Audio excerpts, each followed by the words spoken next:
So if you keep chasing opportunities, you keep stacking problems upon problems upon problems.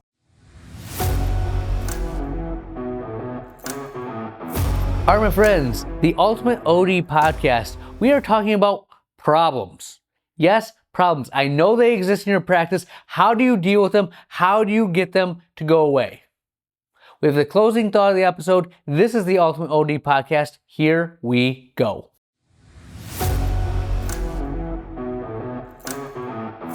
All right, my friends, the Ultimate OD Podcast, thank you for tuning in. Thank you for listening. Thank you for all the emails, communication that you have. Again, if you have emails, drlily@theultimateod.com. Send me an email. Love to hear from you. Want all of us to grow, be successful, and be happy. It's been crazy. We moved our new office. We've added another doctor, and we're staffing up. Life is chaotic. And now that we have the new office, we have to pay for the new office. And we're still paying off all the things that we've done. It's one of those things that when you go to grow, you have to know what you're getting yourself into. Okay? It's very easy to stay comfortable, stay safe, and not push the limits. I have no doubt that I'm going to be fine. Did the projections, did everything we needed to do. We're a busy growing office. It's just, it takes time. Nothing happens overnight, and that's something that I'm very aware of. It doesn't make me worry or have less stress. It's just, at least I know what comes. And I think that's one of the things that I want us to know. As private practice owners, you have to love a little bit of risk.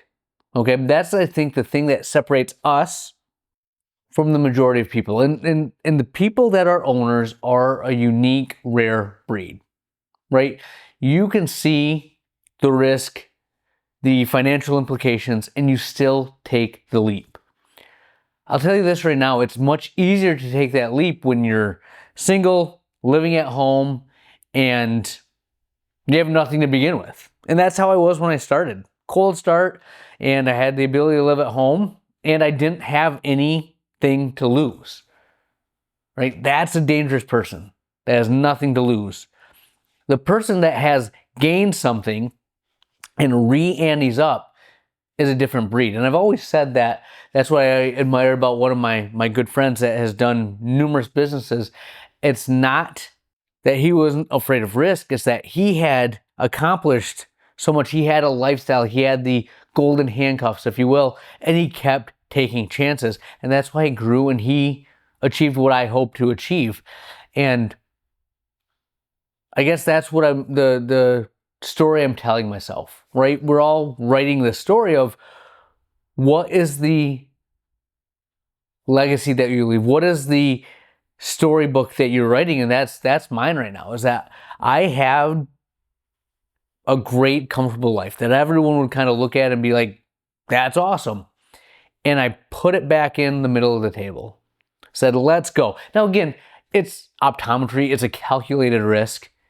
If things were to go to like end of the world, I can get a job as an optometrist, right? We have the least amount of risk when it comes to starting a business, in my opinion, because we have a skill that is highly sought after. But it's a mindset, right? Are you willing to ante back up? Now, this mindset, this entrepreneurial thought process is what makes us private practice owners. It's what makes us good at what we do, right? And one of the things that we like to do is take chances to make things better, right? And that is never going to end. There's always going to be an endless amount of opportunities and an endless amount of things that we can work on, right? And it can be overwhelming at the end of the day. Like, what do I do? And you're pulled in a million different directions. And I was listening to a podcast earlier this week, or maybe this month, I forget when, and it was mind-blowing. It kind of gave me a perspective, and I wanted to share that with you today. It's when you have an endless amount of things that you can do. Alex Hormozy, he's the one that kind of mentioned this or said this. He said, put them in two buckets. Bucket one is problems. Bucket two is opportunities. right? When you have things that you want to work on, what bucket do you want to go to? And the bucket is opportunities. We want to see, how do we make that dry eye better, right? How do we start a specialty, buy a new piece of equipment? These are the sexy things that we want to spend our time on. What we don't want to worry about is Sally's quitting, or I need to get rid of this optician. She doesn't buy into our values, and my best staff member said she's leaving in 10 days. Oh my, that is the problem bucket. We want to avoid the problem bucket. We want the opportunity bucket. However, our time is not endless. And if you want to have a good business, if you want to grow, what you need to do is focus less on the opportunities, because every new opportunity, you guessed it, comes with a new set of problems. So if you keep chasing opportunities, you keep stacking problems upon problems upon problems. All right. So now that we realize that we have the problem bucket, and that's where we need to focus our energy on, how do you do that? What's a good framework to look at the problems, and how do you solve them, right? Well, one is putting your focus, time, and attention on them, right? Not putting it to the back of the to-do list, not ignoring it, not praying for that Friday afternoon where you get to go into the weekend and all your problems go away until Monday comes. And you're like, holy crap, now they're here, they're worse. And you get that night sweat on Sunday, like, oh, I don't want to go into work. If you have that feeling, if you're looking at your calendar and you get so excited on Fridays because you don't have to deal with the things, and Mondays or Sunday nights you start to get those, Sunday scaries, you have a problem. And the problem is you're not addressing your problems, right? So step one, like I said, is see if you have this pattern, but focus on the problems. And then realize that your solutions to the problems just have to be incrementally better. They don't have to be the actual solution. You don't have to solve it immediately. Case in point. Earlier this year, June, probably around June, I had a mass exodus of staff. Again, nothing I could have controlled. Going back to the field of hospitality, moved an hour and a half away, and one person we actually just let go. Wasn't a great fit, right? Short-staffed, we are busy as get out. Well, I know how I want to practice. I like to see a full schedule, and I know that with us starting a new office, we need to get income to pay for new office, right? So my mindset was, I'm going to keep the schedule busy. Well, in order to do that, the problem I have is I have less staff. They have the same amount of work, if not more now. How do I make their life easier? I looked at the problem and I looked at what they had to do, and I just, how do I make their lives easier? And I looked at the things that were bothering them, that were taking up their time. And the first thing that I saw was phones, right?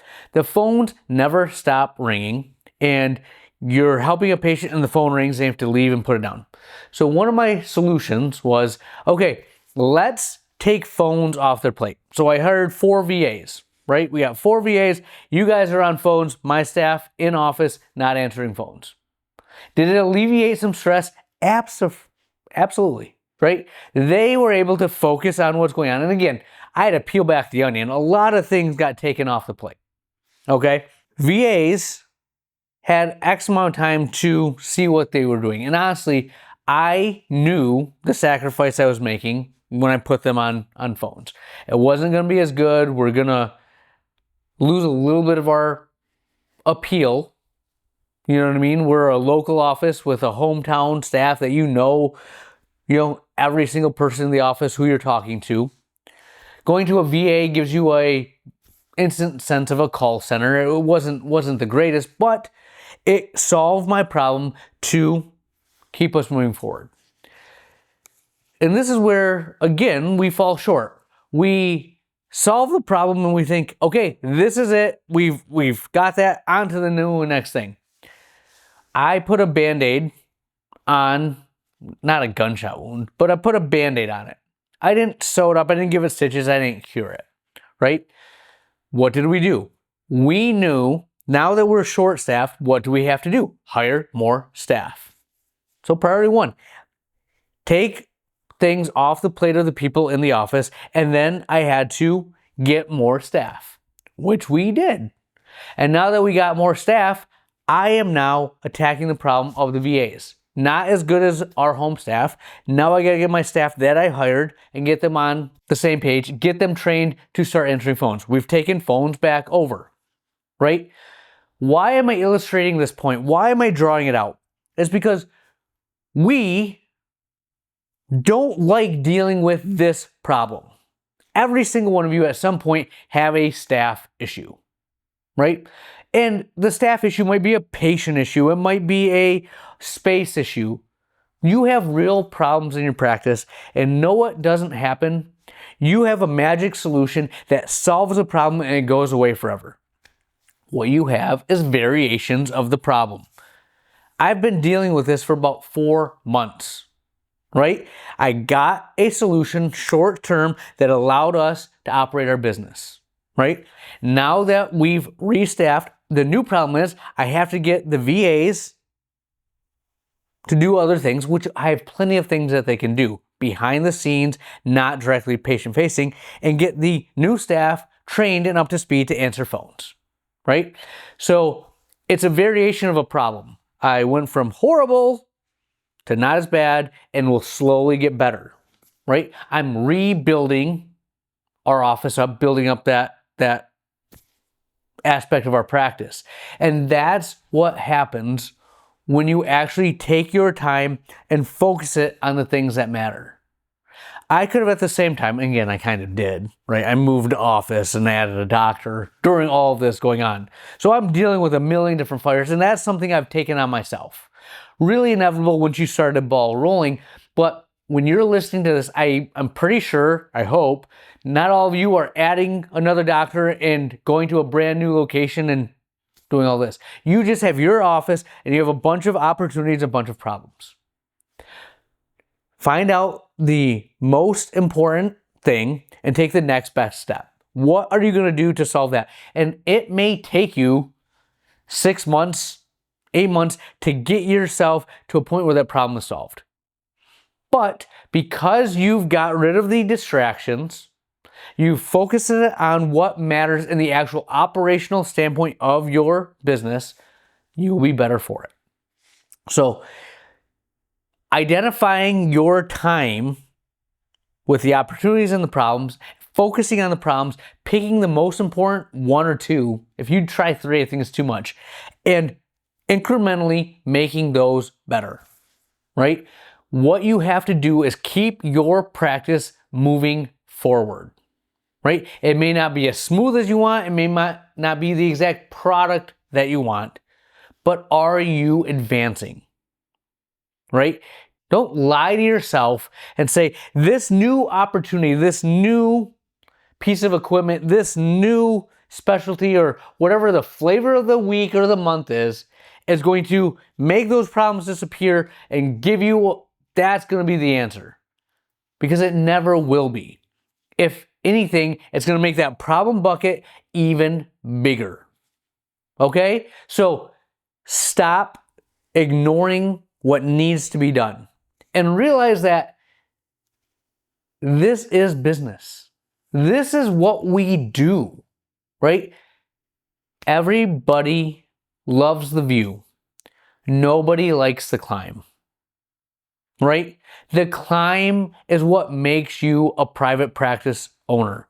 The climb is you taking risk, you taking an opportunity to do something that everyone wants to do, but they don't want to do the work to get there, right?